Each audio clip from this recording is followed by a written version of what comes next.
Vamos a ver, vamos a ver anemia hemolítica. Hoy no funciona. ¿No funciona? Sí. ¿Funciona? Ah, no. Si no llames más cierto. ¿Eh? Sí, sí.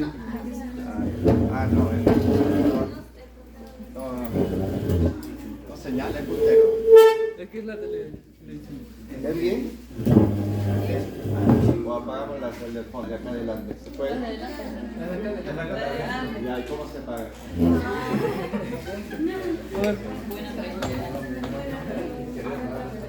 A ver, delegado.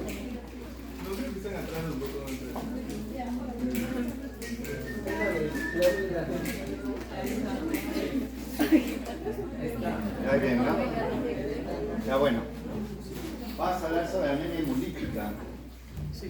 ¿Ya? Esta es la única vez que vamos a tener acá, ¿no? ¿O? De repente. Sí, Sí, también. Pero. Ya. Vamos a hablar de anemia hemolítica, ¿ya? Cuando hablamos de anemia hemolítica estamos hablando de un en que se va a producir lisis. Lisis de glóbulos rojos. O sea, ¿qué significa? Destrucción de glóbulos rojos. ¿En qué momento? Puede ser, pues, de localización intravascular o de localización extravascular, ¿no? Entonces, si es de localización intravascular, es dentro del vaso sanguíneo y es extravascular. Entonces, en cualquiera de los dos lados se va a producir la destrucción. Ahora, esta destrucción va a depender de varios motivos, ¿no? Ya sea que la membrana esté alterada, o sea, la forma como se prendió la membrana eritrocitaria esté alterada, ya sea que haya un defecto enzimático, ya sea que haya un problema en el metabolismo de la hemoglobina, en la formación de la hemoglobina. Entonces, puede haber diferentes causas y las causas que vamos a diferenciarlas es intracorpusculares y extracorpusculares. Entonces, cuando vemos anemia hemolítica tenemos que recordar cuánto vive un eritrocito. Vive 120 días. ¿Qué va a suceder en la anemia hemolítica? Va a suceder que este eritrocito va a vivir menos de 120 días, ya sea por causas de que el macrófago lo fagocita, o ya sea porque por defectos propios de su estructura se hemoliza. Entonces, esa es la característica y se le va a llamar que son anemias regenerativas. ¿Por qué se les llama anemias regenerativas? Porque van a presentar una médula ósea bastante reactiva, una médula ósea que va a reaccionar ante el estímulo. Y esta médula ósea, ¿cómo se comporta? Produciendo reticulocitos. Entonces, una anemia reactiva, o sea, la presencia de reticulocitos en buena cantidad. Eso es una característica. Las anemias hemolíticas lo vamos a diferenciar en dos características dependiendo dónde suceden. Unas anemias intracorpusculares, ¿no? Y unas anemias extracorpusculares. Las intracorpusculares, la mayoría son hereditarias. Las intracorpusculares, la mayoría son hereditarias. ¿Y cuáles son las intracorpusculares no hereditarias? La hemoglobinuria paroxística nocturna. Esa es adquirida. ¿Ya? Casi todas las anemias hemolíticas son hereditarias, congénitas, pero la hemoglobina paroxística nocturna, la anemia hemolítica, las inmunes y algunas no inmunes son adquiridas. ¿Ya? Ahora, lo otro va las anemias extracorpusculares. O sea, cuando hablo de anemias intracorpusculares es que se altera alguna característica del eritrocito, ya sea su membrana, como les estoy volviendo a repetir, ya sea una enzima o ya sea un defecto en la hemoglobina. Vemos acá los extracorpusculares, todas casi son adquiridas, ¿no? Y en las extracorpusculares vamos a definir los inmunológicos, no inmunológicos, y los extracorpusculares pueden ser de características inmune, no inmune. Los extracorpusculares inmunes o de causa inmunológica, que es una bastante que encontramos a veces, que se va a llamar anemia hemolítica autoinmune. ¿Qué significa anemia hemolítica autoinmune? Que es un fenómeno que va a suceder, que se van a producir autoanticuerpos capaces de ¿qué? De marcar y facilitar la destrucción de estos eritrocitos. Entonces vemos acá algunas causas intracorpusculares y vamos a ver que lo dividimos en tres, si ustedes se dan cuenta: defectos de membrana, defectos enzimáticos y defectos de la hemoglobina.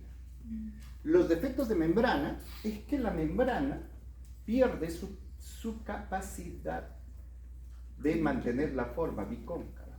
Entonces tienen algunas formas diferentes, como por ejemplo los esferocitos, a las que va a haber elipsocitos, ovalocitos. Entonces todos estos defectos de la membrana hereditarias, ¿qué es lo que va a suceder? No van a tener esa capacidad reológica que tiene pues cualquier eritrocito. Entonces, por lo tanto, ¿qué es lo que va a suceder? Van a no ser sensibles a deformarse y van a facilitar su líquido. Las adquiridas, como les decía, defectos de la membrana, es la hemoglobinuria paroxística nocturna. La hemoglobinuria paroxística nocturna es una variedad de anemia hemolítica donde la membrana va a ser sensible al impacto del complemento. Eso es lo que es la hemoglobinuria paroxística nocturna, ¿no? Y es adquirida. Ahora, en los otros lados, los defectos enzimáticos, defecto de la piruvinato quinasa, eso es uno, déficit, y otro es el déficit de glucosa 6-fosfato deshidrogenasa. La glucosa 6-fosfato deshidrogenasa, ¿qué es lo que va a hacer? No se va a producir y va a haber un defecto en la formación del NADPH, como vamos a ver, en que cualquier condición oxidativa va a hacer que se produzca una lisis. Los defectos de hemoglobina van a ser los talasemias. Las talasemias son defectos en la formación de la hemoglobina, y esta deformación de la hemoglobina van a ser en los fenómenos de alfa o beta, ¿no? Nosotros tenemos 2 alfa, 2 beta. Entonces, si tenemos poco alfa, se va a llamar alfa talasemia. Si tenemos poco beta, se va a llamar beta talasemia. Después de eso vamos a clasificarlo en talasemia mayor, talasemia menor. Y de ahí, ¿qué es lo que vamos a ver? Y de ahí que vamos a ver que las otras son las hemoglobinopatías estructurales. Por ejemplo, las anemias falciformes, en sí, que se forma una hemoglobina S. No, entonces los otros son defectos de hemoglobina, ¿no? Entonces, ¿qué hacemos con esto? De aquí vamos a ver ahora las causas extracorpusculares. De las causas extracorpusculares vamos a ver, que ustedes se fijan, van a ser inmunológicos y no inmunológicos. Inmunológico, yo le dije, las anemias hemolíticas autoinmunes. Y los no inmunológicos tenemos una variedad, ¿no? Desde fármacos, después tenemos agentes tipo infecciosos, químicos, fármacos, oxidantes, mecánicos, como la coagulación vascular intradiseminada, ¿no? Dice, por ejemplo, alguien dice mecánicos, como la coagulación intravascular diseminada. En los mecánicos también están los que antiguamente ponían las válvulas protésicas, ¿no? Las válvulas protésicas. Después también tenemos la púrpura trombótica trombocitopénica. Entonces, todas estas van a ser ¿qué? Son causas no inmunes, ¿no? Causas extracorpusculares no inmunes. Después el otro, bueno, esas, ¿qué es lo que van a suceder? Van a hacer que se destruyan los glóbulos rojos. Otra de las causas es causas físicas, como ya les hablaba, la congelación de las extremidades.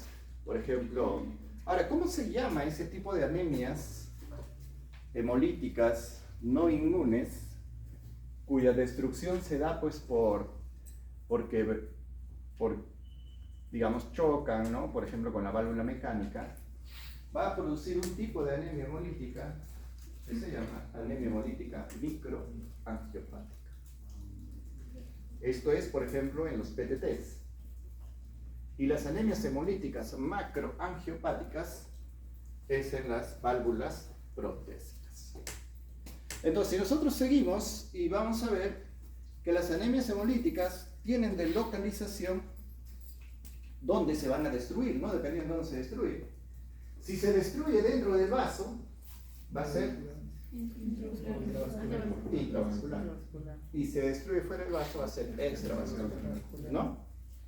Entonces, esto ustedes les daban seguro por semia, si ya lo han hecho, ¿no? ¿En serio? ¿Esto? ¿Anemia hemolítica han hecho en serio? Sí, Ya, entonces estamos repasando nada más. ¿Ya? Estamos, eso da gusto, ¿no? Es de gusto cuando el día de semia nos queda repasar nada más. Entonces ya lo saben, pasamos entonces a la siguiente. ¿Cómo no? Pero si ya saben.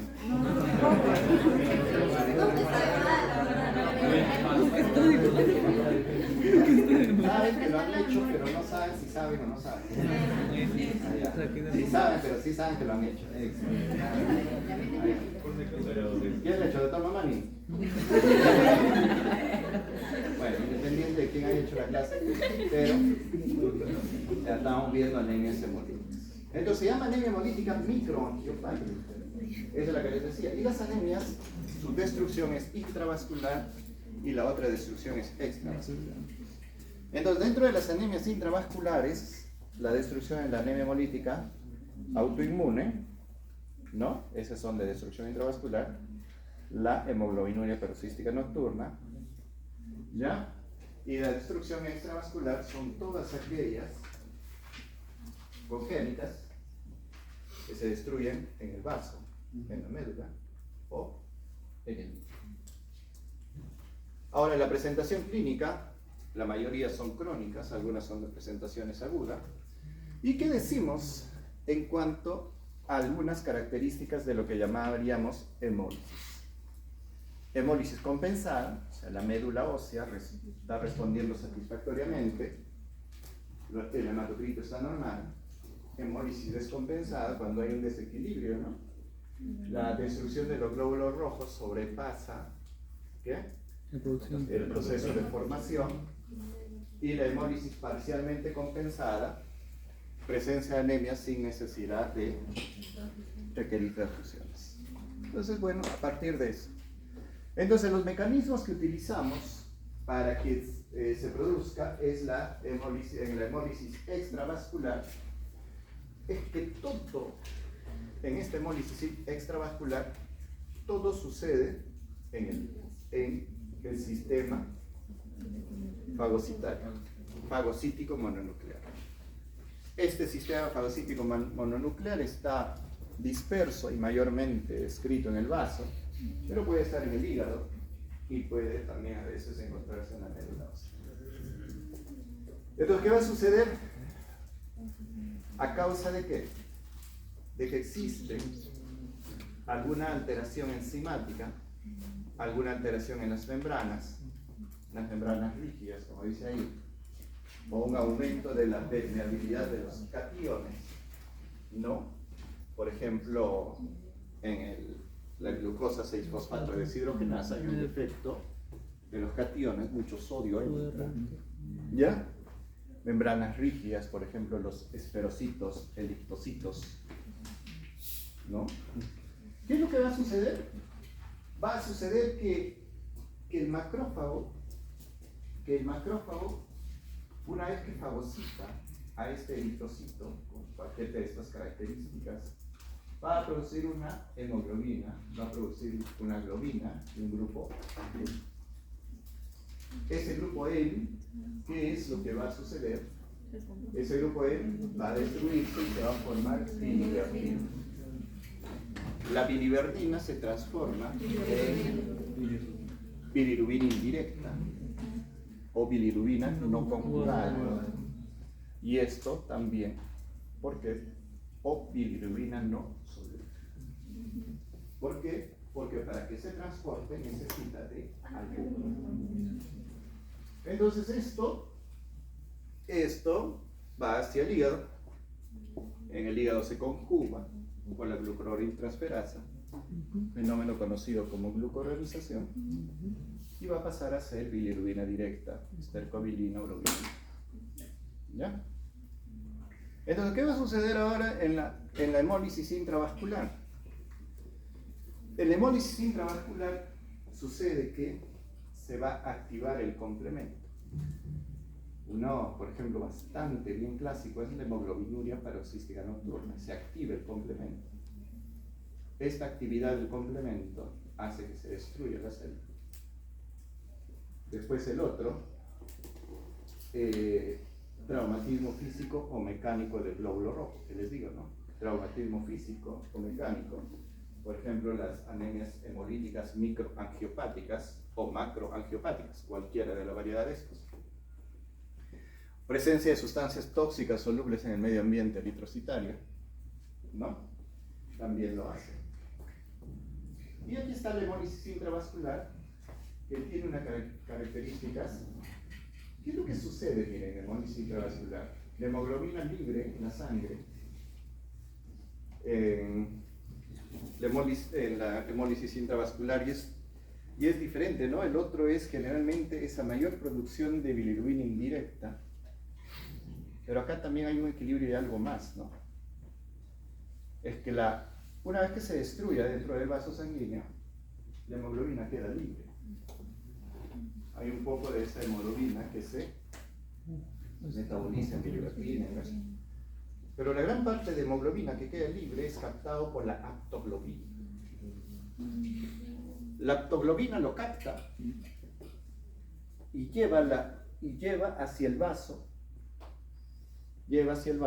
a esa hemoglobina libre, lo lleva hacia el vaso para que sea fagocitado.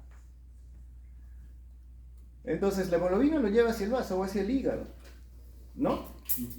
Lo lleva hacia el vaso, hacia el hígado. Cuando nosotros tenemos, y aquí está lo curioso, que tenemos exceso de hemoglobina, la aptoglobina pues se reduce considerablemente, ¿no? Esa molécula de transporte. Pero ¿qué queda? Queda cantidad de hemoglobina libre. Esa cantidad de hemoglobina libre, ¿qué es lo que hace? Va hacia el riñón. Y en el riñón va a salir en forma de hemoglobina.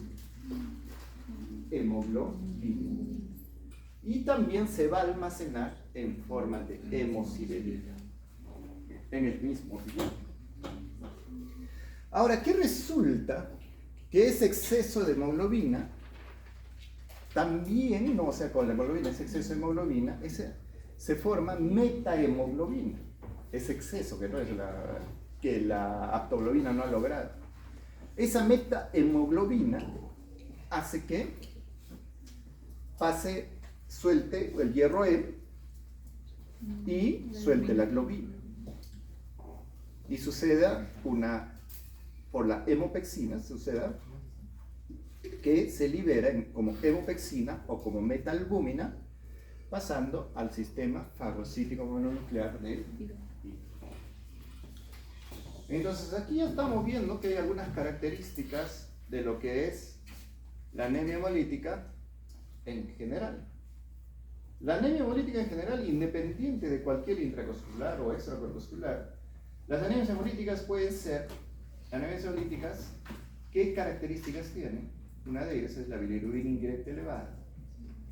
Ahora estamos viendo un segundo, la aptoglobina elevada, disminuida, la aptoglobina consumida, disminuida.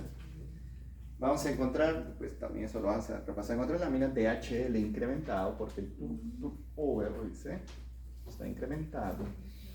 ¿Ya? Entonces son características. La bilirrubina indirecta, los reticulocitos aumentados. Esas son características en general de las anemias hemolíticas.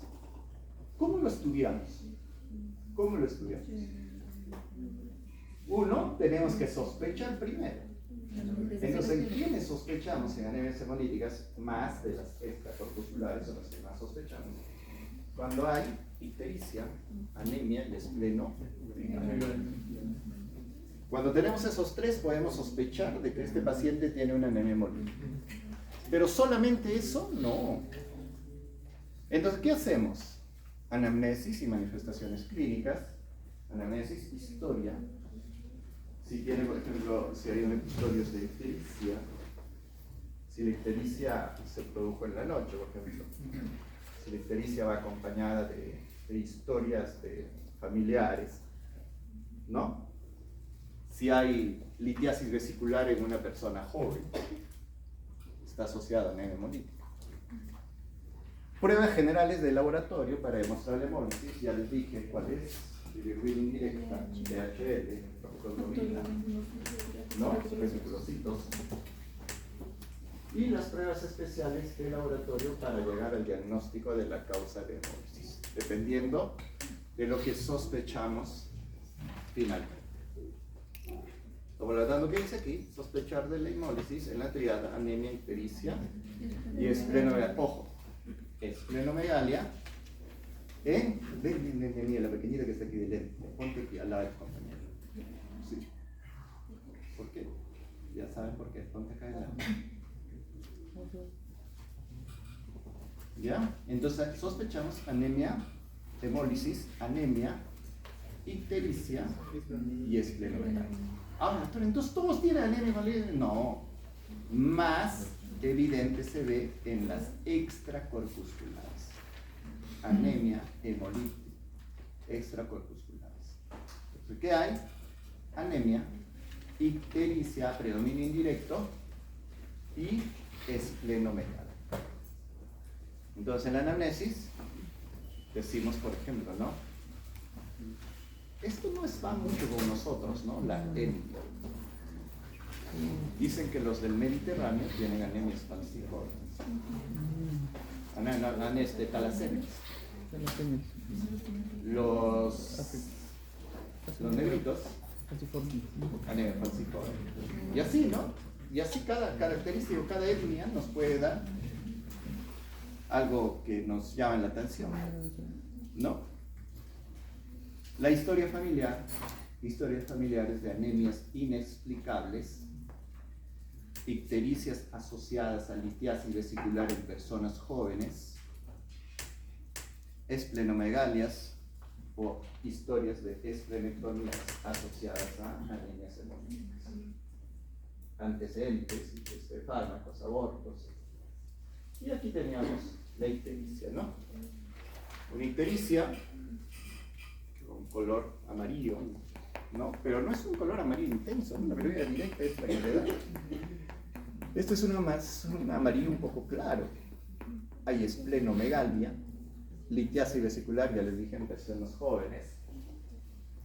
Y también los cambios en lo que es por ejemplo, en este caso, hay hemoglobinuria.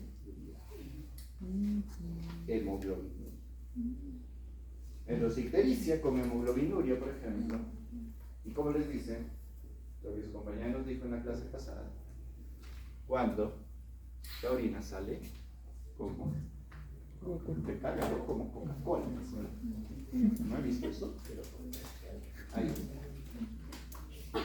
laboratorio, ya estamos viendo, hay un incremento de la bilirrubina indirecta. ¿Qué estamos hablando? Estamos hablando de anemias hemolíticas específicas, ¿no?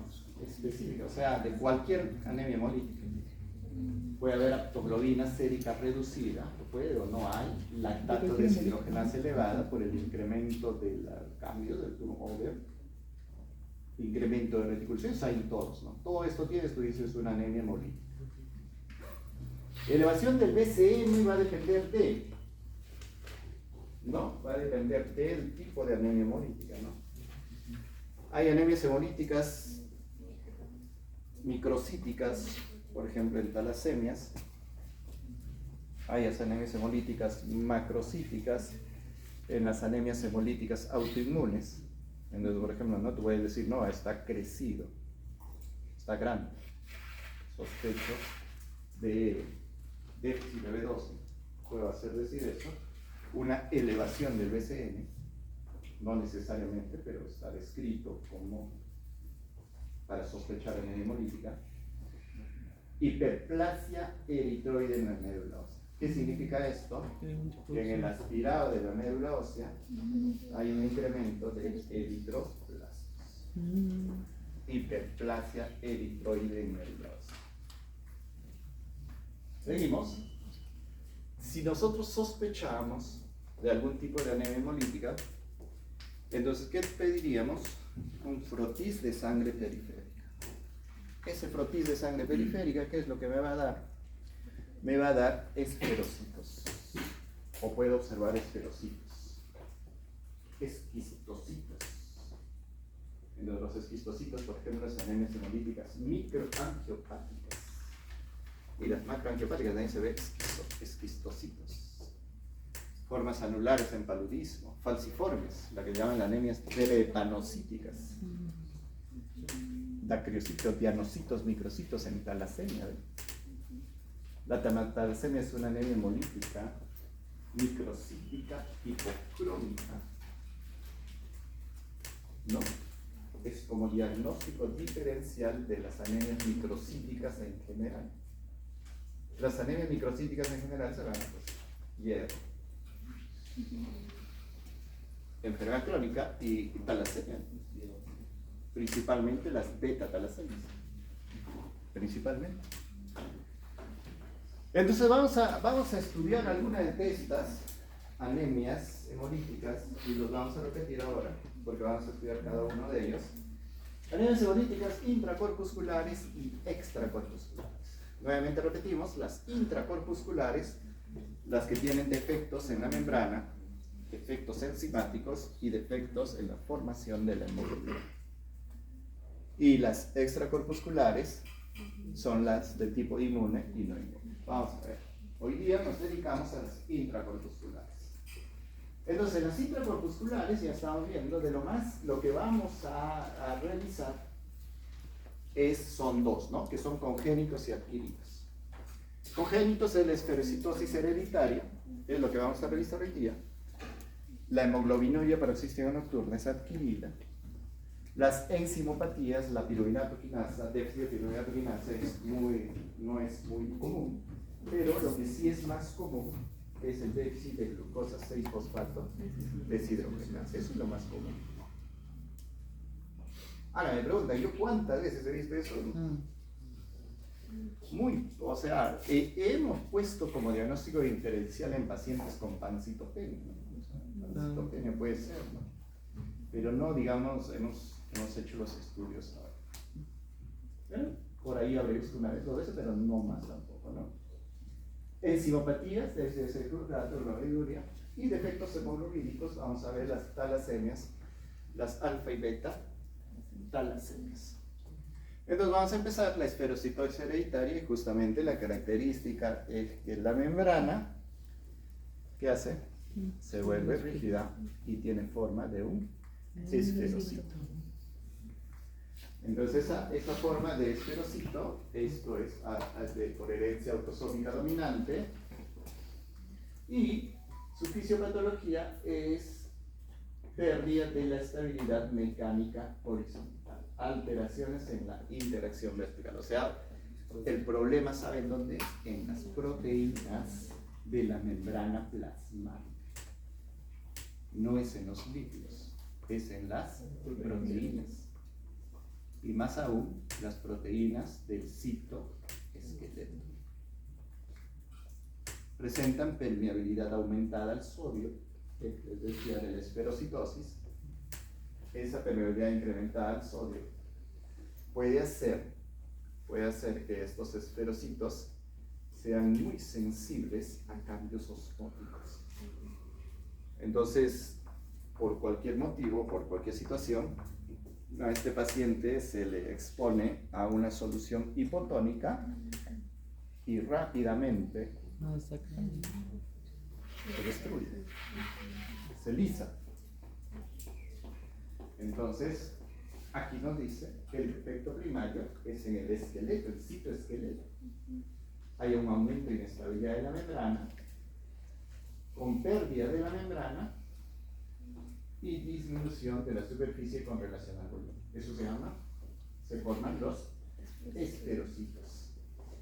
Estos esferocitos pierden esa capacidad reológica que tienen pues, sus glóbulos rojos.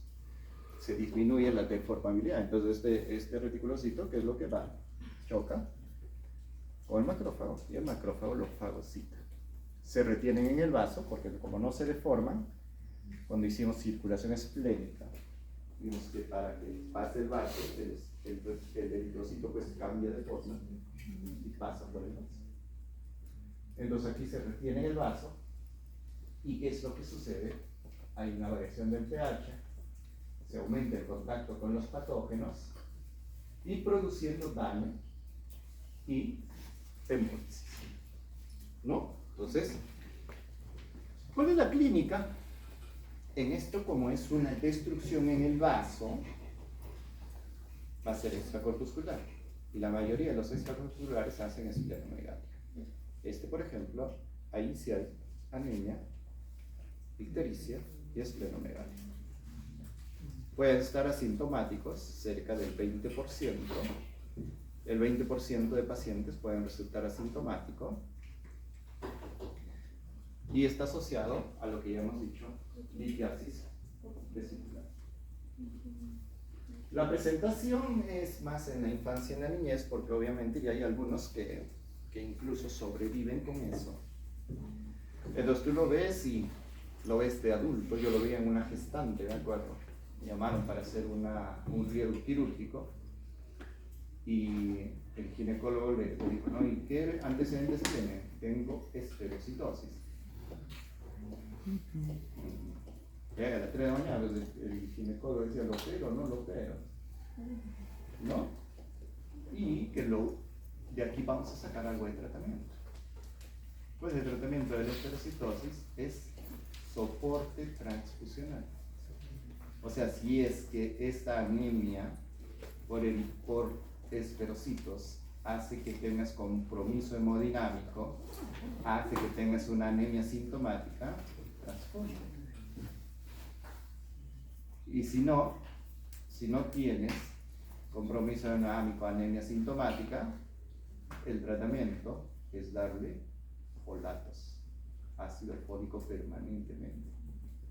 Y ese ácido fólico permanente, ¿por qué le das? Porque los recambios están intensos.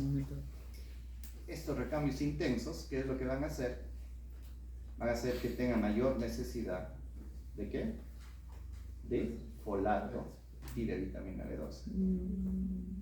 Y ustedes dicen, ¿por qué hierro? No, porque están sacando hierro, pues se destruye. Se destruye, ahí se aprovecha. Y hace sideremia, la cantidad de hierro está destruyendo también. Entonces ese hierro es suficiente para formar. Por eso es que necesitas folato, ¿no? Es el folato que más fácil se consume. Entonces se presenta en la infancia y en la niñez, durante el embarazo, como les menciono, y también está asociado a enfermedades que causan esplenomegalia. En el envejecimiento, y aquí vemos pues una cantidad de esferocitos, ¿no? Una cantidad de esferocitos que todos no son del mismo tamaño.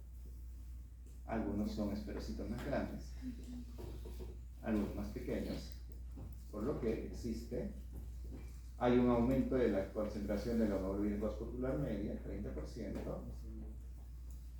Esta anisocitosis, diferentes tamaños, está expresado en el hemograma como A mayor del 14%, amplitud de distribución hereditaria o RDW más del 14%, porque los esferocitos no todos son del mismo tamaño, sino hay unos grandes y unos pequeños, por eso que hay una anisocitosis. ¿Ya? Entonces, el volumen corpuscular medio suele ser normal. Miren, fíjense, hemos dicho anemia hemolítica, un BCM elevado, ¿no? Pero eso es más para los autoinmunes. Pero acá, por ejemplo, le dice un BCM normal o bajo. siempre elevados los reticulocitos. Eso sí, siempre van a estar elevados los reticulocitos. No hay forma, porque se destruye. Y la prueba especial diagnóstica que se hace hasta ahora es la prueba de fragilidad osmótica. Es lo que se hace a la sangre del paciente, se le expone ¿a qué? A soluciones hipotónicas. Estas soluciones hipotónicas, ¿qué es lo que hacen? De concentraciones variables, ¿no? Generalmente las concentraciones hipotónicas pueden ser, pues, al 1%, no mucho, 1%, ¿no? 0.1, 0.2, 0.5%. Estas son soluciones hipotónicas. Estas soluciones hipotónicas, ¿qué es lo que hacen?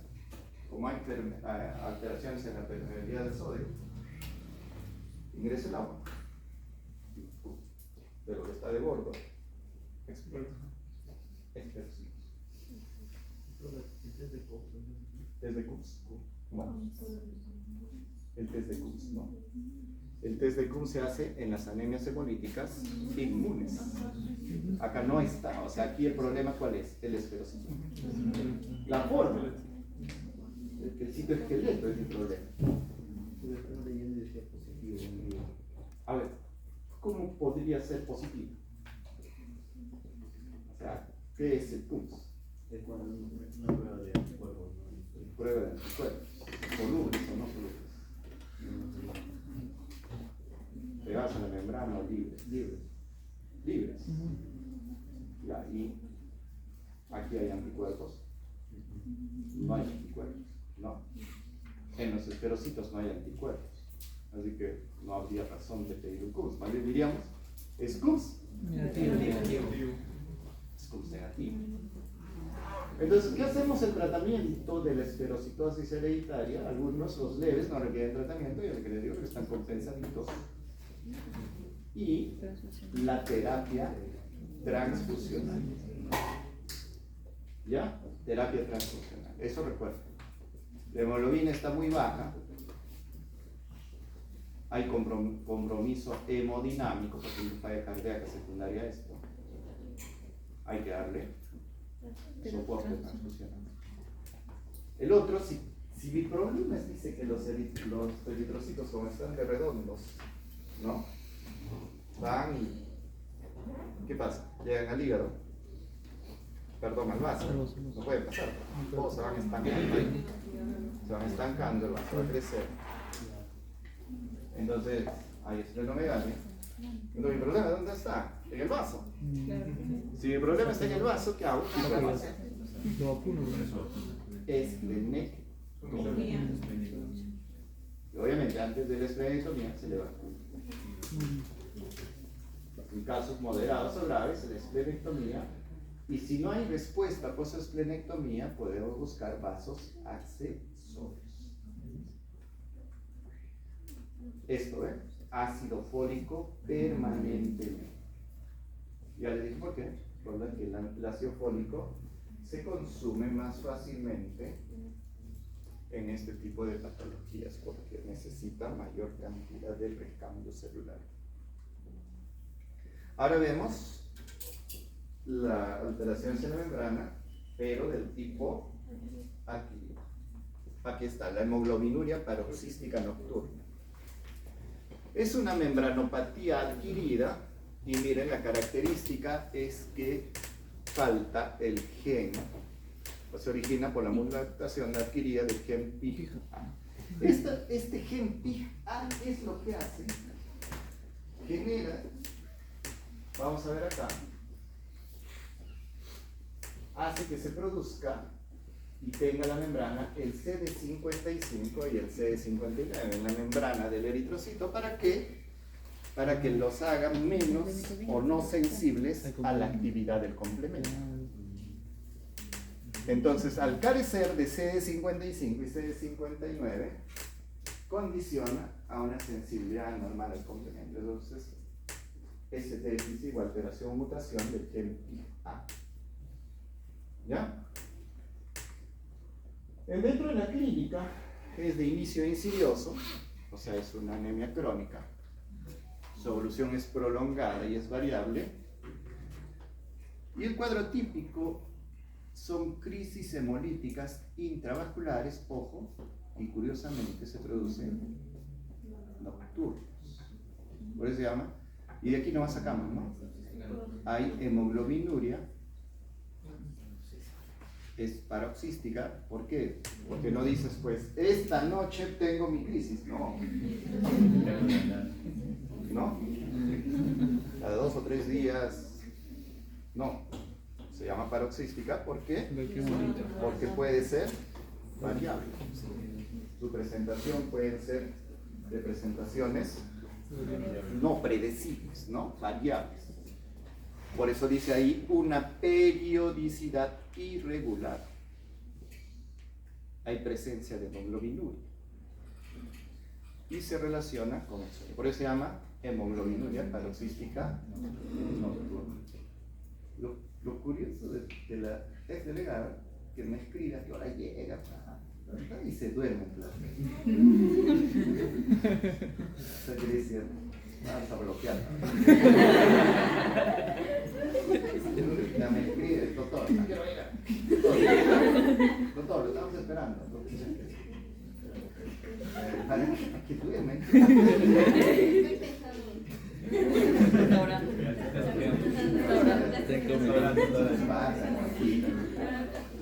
Ni el delegado, los doctores ya estaban listos, ¿no? Pero no, ya llego. Pero para dormir, ¿no? Así que no hagan eso, ¿no? Si van a dormir, no me escriban, no me llamen, duerman. Sí, chicos, ¿ah? Están llamando como eso. Ya, entonces, como una periodicidad irregular. Es un cuadro variable, ¿no? ¿Por qué es un cuadro variable? Porque no tiene periodicidad. Es crónico, con no periodicidad. Tipo nocturno, sin tipo nocturno definido, o sea, no es esta noche, puede ser cualquier noche. Y aquí ya está lo curioso, ¿no? Esta hemoglobinuria paroxística nocturna es diagnóstico diferencial en pancitopenia. En pancitopenia. O sea, el paciente puede cursar con pancitopenia, ¿no? Puede haber carencia de hierro. Y otra de las cosas de la hemoglobinuria paroxística nocturna dice, hay trombofilia. Por ejemplo, hay trombosis de la vena porta, hay trombosis de las venas supraepáticas, también se le conoce como enfermedad de Bucci.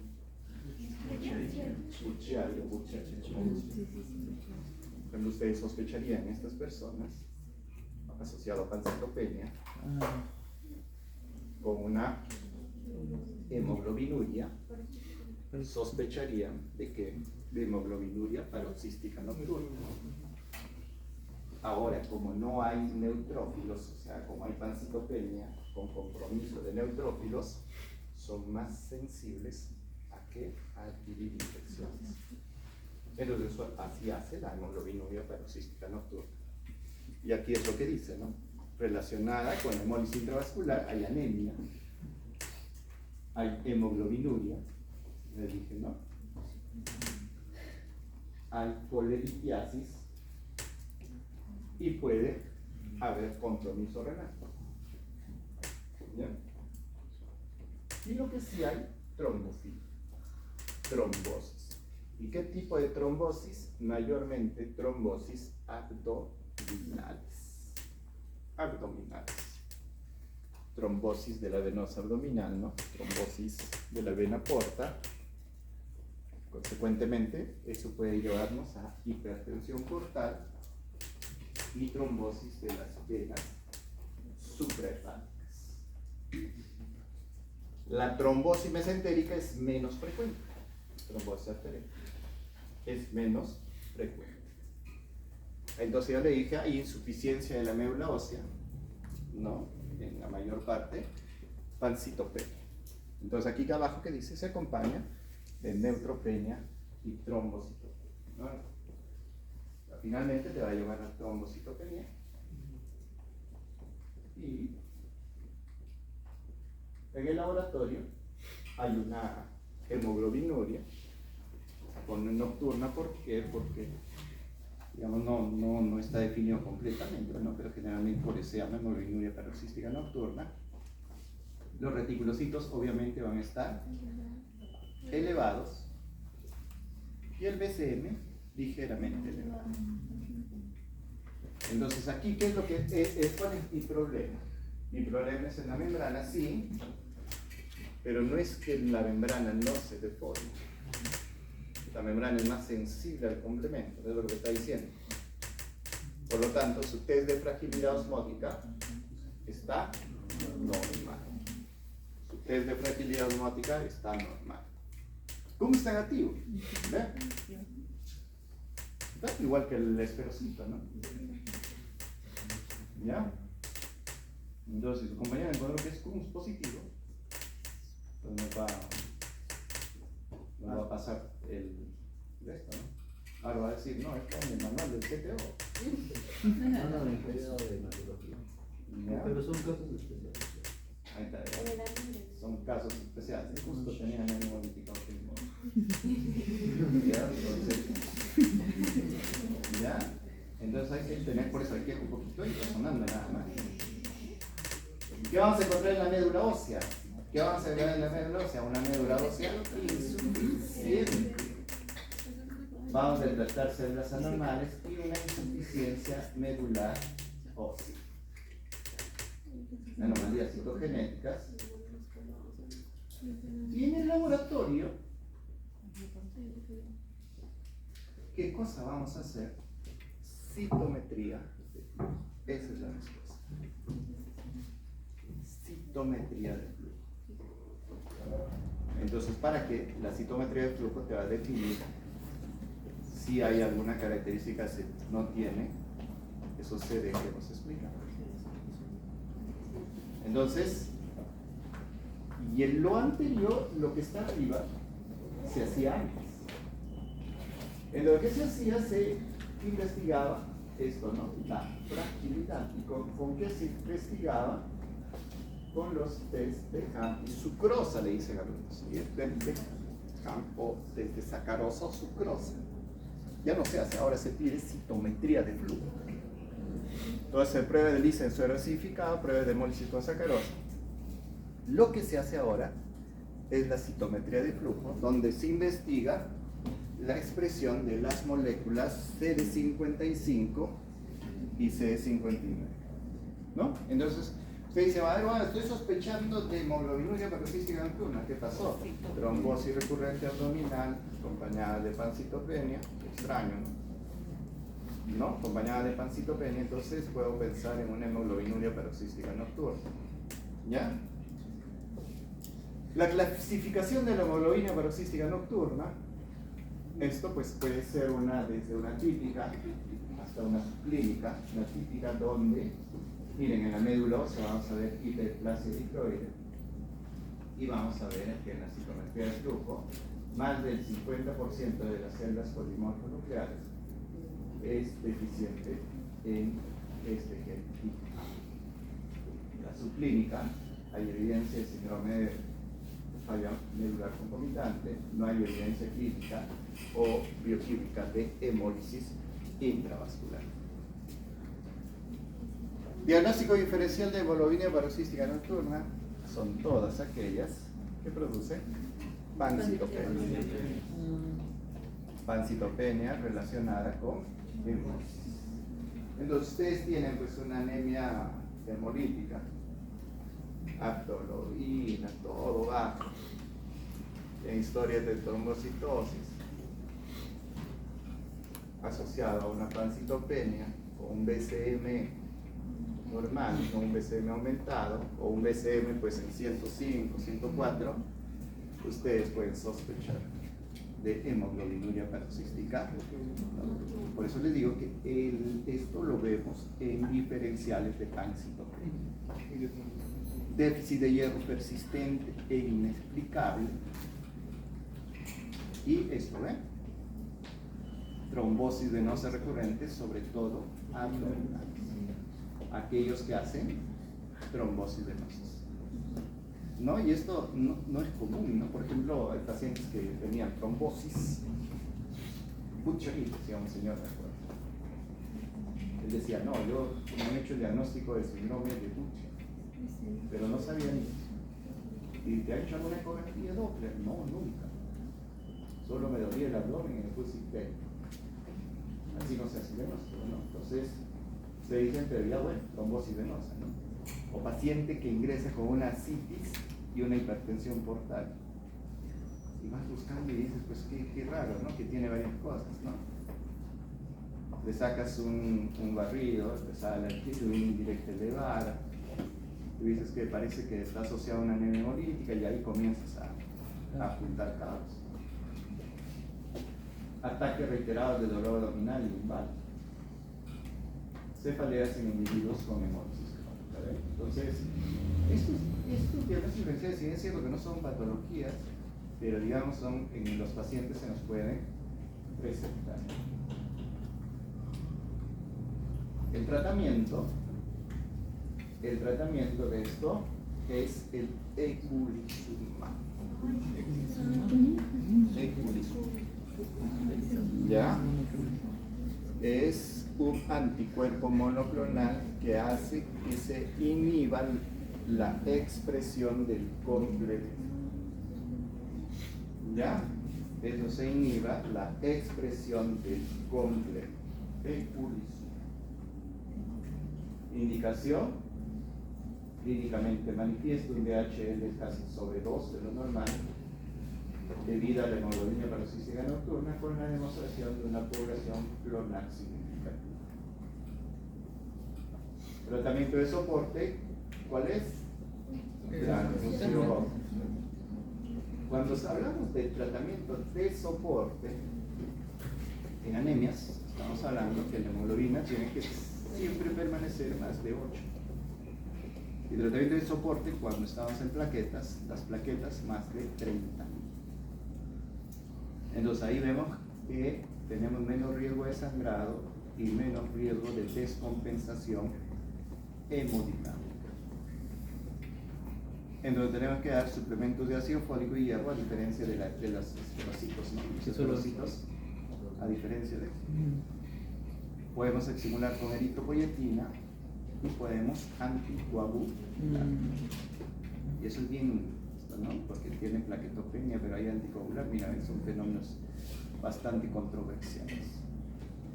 El trasplante alogénico de células progenitores está descrito como única estrategia de tratamiento curativo, pero se ha visto que bastante fracaso. Indicaciones: evolución a aplasia severa o con otra mielopatía clonal, ¿no? Entonces vamos, que sea refractaria al eculizumab, presencia de un donante compatible. Mire, el tratamiento, cosas que debemos siempre recordar, o sea, como médicos generales o médicos no hematólogos, es que la idea es sospecha. Eso es, ¿no? De nada me vale que digan el tratamiento de hemoglobina paroxística nocturna es eculizumab. Ya lo sabes. Pero la idea es que ustedes vean el paciente, aborden el paciente y sospechen de hemoglobina paroxística. Si no, no vale la pena. Si no, no vale la pena. Entonces, por eso es que cuando van a práctica, ¿qué es lo que van a hacer ahora que van a hacer clínica? Entonces, ¿qué es lo que van a hacer los doctores ahora? Les van a presentar el caso clínico y ustedes van a discutirlo, ¿no? ¿Qué es lo que piensan? Si ustedes tienen, ¿por qué piensan, no? ¿En qué sospechan? Eso es lo que va a hacer, ¿no? Una vez de que están en qué sospechan, ¿en qué hacen? Tratamiento, diferenciales, y terminan el tratamiento. O sea, ahora ya es temporada de que ustedes van a hacer tratamiento. Entonces, el tratamiento, ¿qué cosa debemos aprender? Eculizumab y tratamiento de soporte. Soporte, tratamiento con eculizumab. Doctor, no sé, yo no me quiero, no voy a ser hematólogo. Al menos sabes que tienes que darle tratamiento de soporte. ¿Ya? Ahora el otro déficit de glucosa 6-fosfato deshidrogenasa. Esto está relacionado a las alteraciones en las vías, y es cierto que la vía del MMR es la más importante, está relacionado a la vía de las hexosas monofosfato. Acá, miren, la glucosa 6-fosfato deshidrogenasa actúa con la formación de NADPH. Lo que significa actuar en la formación de NADPH es que ante la exposición a sustancias oxidativas se mantiene estable el líquido. La déficit de glucosa y fosfato deshidrogenasa es la enzimopatía eritrocítica más frecuente, el 5% de la población mundial, y no pueden generar NADPH. Por lo tanto, para reducir el glutatio y no se detoxifica el peróxido de hidrógeno. Entonces, glucosa 6-fosfato deshidrogenasa, cualquier situación que produce oxidación, ¿no? Y hay una cosa curiosa, también dicen que, por ejemplo, hay los dicen, no, esta glucosa 6-fosfato deshidrogenasa tienen su crisis hemolítica cuando en algunas personas que consumen habas. ¿Cómo se llama eso? Babismo.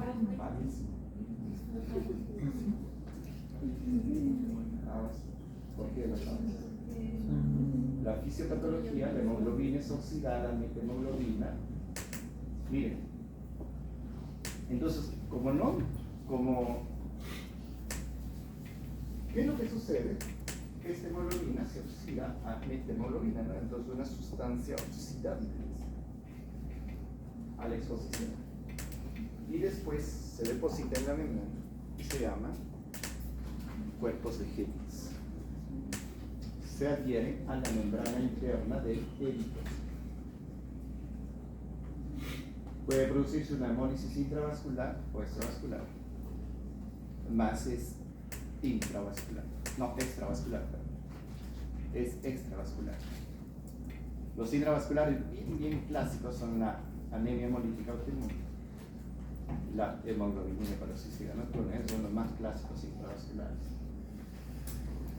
El laboratorio, una anemia, miren, normocítica, normoglomica, no necesariamente, o sea, la morfología del eritrocito es normal. Mi problema, ¿cuál es acá?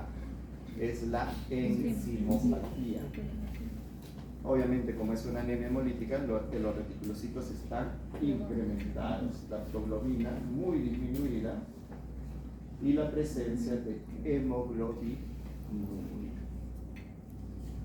la bilirrubina indirecta elevada, y los ensayos cuantitativos de la actividad enzimática de los eritrocitos también vamos a ver cómo sucede. Entonces, ¿qué hacemos para nosotros hacer el diagnóstico de una déficit de glucosa 6-fosfato deshidrogenasa? Tenemos que pedir un estudio por electroforesis de la hemoglobina. En el estudio por electroforesis de la hemoglobina, ahí se ve pues que hay un déficit de glucosa 6-fosfato deshidrogenasa. ¿Ya? Igual no. Entonces, ¿qué hacemos aquí en las talasemias? Las talasemias es una variedad que les dije que es una variedad, es un defecto, ¿no? También el otro es defecto enzimático, defecto de membranas. Y es un grupo de hemoglobinopatías. El otro es el defecto enzimático, este es un efecto de la hemoglobina. Es una de las hemoglobinopatías en la que la producción de globulinas alfa y beta se ve interrumpida. Entonces, ¿por qué? Por un gen, 2 genes, 3 genes, 4 genes. Entonces, el alfa o beta, ¿no? De ahí viene, porque la producción de hemoglobina del adulto es alfa o beta, alfa, 2 alfa, 2 beta, ¿no? Entonces hay una proporción más alta de beta con disminución de alfa, se va a llamar alfa talasemia. Y si es al revés, cuando hay una disminución de beta, se produce más alfa. No se produce más alfa, las alfas se mantienen, se dice beta talasemias. Entonces, ¿qué dice? Esta proporción de cadenas alfa o cadenas betas hace que las cadenas no apareadas se precipiten. O sea, si yo tengo demasiadas alfa puedo juntarlos con el beta, se precipita, lo que conduce a la destrucción de los glóbulos rojos en la médula ósea. Eritropoiesis significa en la circulación una hemólisis. ¿Ve? Entonces, esos son las talasemias, ¿no? Acuérdense, talasemias son problemas en la hemoglobina. Y como problemas en la hemoglobina, ¿qué cosa debemos de hacer? Ver alfa y beta. Entonces, las alfa-talasemias, ¿qué son las alfa-talasemias? Es causadas por la reducción en la producción de cadenas alfa y acumulación de exceso de cadenas beta. Se pueden formar un tipo de hemoglobina bien curioso, se llama hemoglobina MAX, que es una falta total de cadenas alfa. Las cadenas beta se juntan entre ellos y hacen una hemoglobina no baja. Después acá se produce anemia grave durante el desarrollo fetal. Cuando no hay cadenas alfa para emparejarse con las cadenas gamma, se produce la hemoglobina MAX, ¿ve? Tetrámeros de globulina gamma. Aquí este es otro, las alfa-talasemias. Bajo todas las cadenas alfa. Entonces, ¿qué va a pasar con las betas? Se juntan entre ellos y se forma la hemoglobina H. Es la pérdida de 3 genes de la cadena alfa. La cadena alfa tiene 4 genes. Cuando las cadenas alfa se reducen, la cadena beta se emparejan para formar la hemoglobina H. La mayoría de estas hemoglobinopatías, las alfa, lo vamos a encontrar, ¿ve? Son sintomáticas al nacer, ¿no? No requieren transfusiones. Hay la alfa-talasemia menor, porque las alfa-talasemias, las mayores, tienen pérdida, alteraciones en 3 genes. Y la alfa-talasemia menor en 2 genes. ¿Ya? La pérdida de 2 genes. En la alfa-talasemia asociada a la enfermedad de hemoglobina H, alteraciones de 3 genes, donde casi no se produce cadenas alfa y las cadenas beta se juntan y forman una hemoglobina diferente, se llama hemoglobina H. Ahora vemos las beta-talasemias. Las beta-talasemias, entonces, ¿qué hay? Las beta-talasemias disminuyen las cadenas beta, ¿no? Y las alfa están normales. Entonces, ¿qué va a suceder? Por la producción reducida de cadenas beta y las cadenas alfa en exceso. Hay las talasemias, las beta-talasemias pueden dividirse, pues, digamos, ¿no? Talasemias mayores, talasemias menores, pero también se pueden clasificar en dependiente de transfusiones y no dependiente de transfusiones. En la que es dependiente de transfusiones, requieren transfusiones periódicas debido a anemias graves, ¿no? Sin tratamiento, el trastorno se caracteriza por hacer una anemia grave, manifestación de hematopoiesis extramedular y complicaciones por sobrecarga. Mira, esto es las dependientes de transfusiones. Las que no son dependientes de transfusiones, esto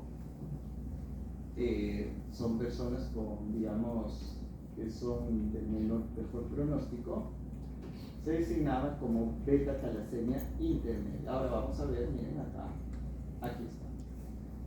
Puede haber anemia grave, puede haber anemia moderada y puede haber anemia leve con microcitosis.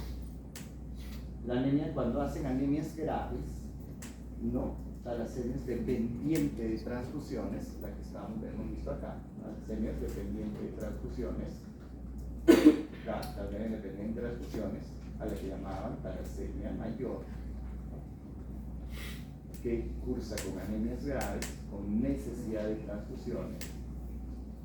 Las anemias moderadas, es lo que dice acá, la talasemia intermedia, se observa la talasemia no dependiente de transfusiones, pueden desarrollar anemia grave que requiere transfusiones por estrés eritropoyético y su enfermedad puede empeorarse a convertirse en dependiente de transfusiones. Esa es la talasemia moderada, la que dice intermedia. Y la talasemia menor, o sea, antes se consideraba la anemia leve con microcitosis a macrocitosis, ¿no? Entonces nosotros sospechamos de talasemia más la talasemia mayor, cuando hay una anemia microcítica hipocrómica con la cantidad de hierro normal, las beta-talasemias. Complicaciones de la hemólisis o ictericia, cálculo biliar de pigmento, ¿no? ¿Y qué es lo que estamos haciendo? Hepatoesplenomegalia. Puede verse hemólisis crónica, hematopoiesis extramedular, en el hígado y el vaso, y depósitos hepáticos de hierro. Hepatoesplenomegalia, las talasemias. Manifestaciones clínicas: hay beta-talasemia, hay cambios esqueléticos.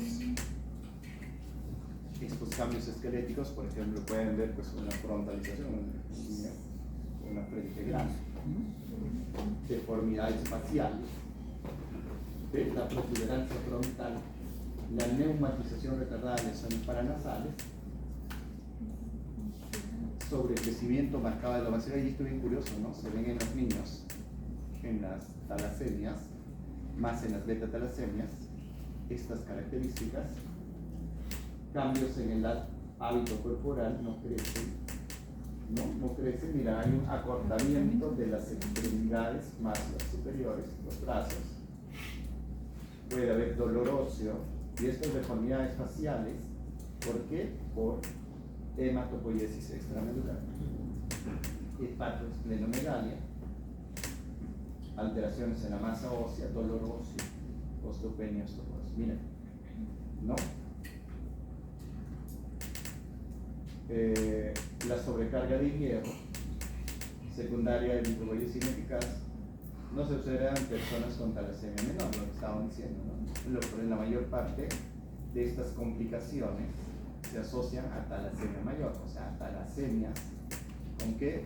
Con indicaciones de transfusión, deterioro del crecimiento, puede verse al efecto de la metabolismo extramedular en los huesos, anemia crónica, disfunción endocrina, que afectan el crecimiento y la pubertad, ¿no? Complicaciones de la sobrecarga de hierro, anomalías endocrinas. Mira, tienen sobrecarga de hierro, ¿no? Entonces ustedes también se dan cuenta, ¿no? Si yo tengo una anemia microcítica hipocrómica, ¿no? Puedo sospechar de talasemia. ¿Y cuál de las talasemias? La beta-talasemia. ¿Y cuál de las beta-talasemias? La talasemia mayor. Entonces podría sospechar de talasemia. Pues la anemia la menor no me da mucho complicación. ¿No?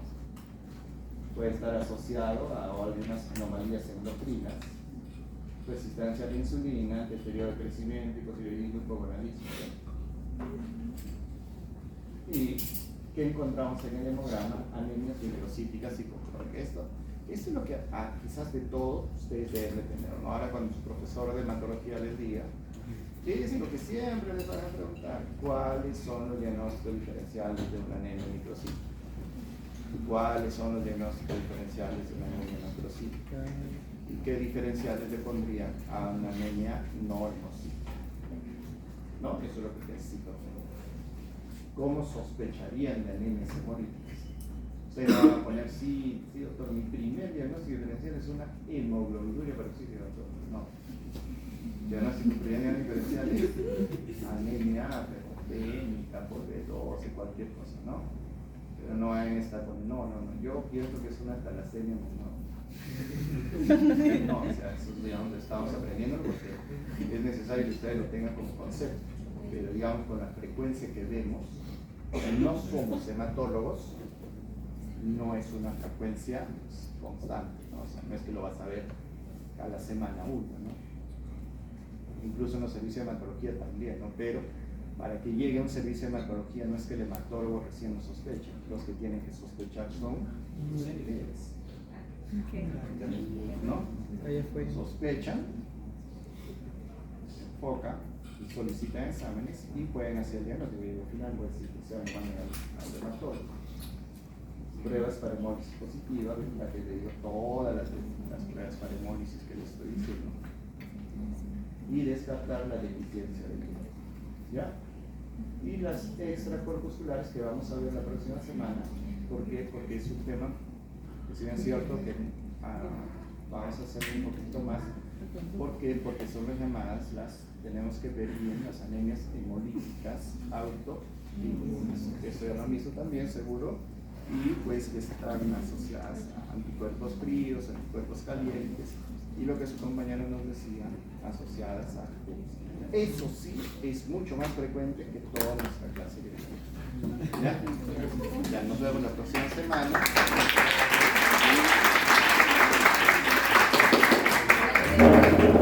Gracias por el show. Nos vemos la próxima semana.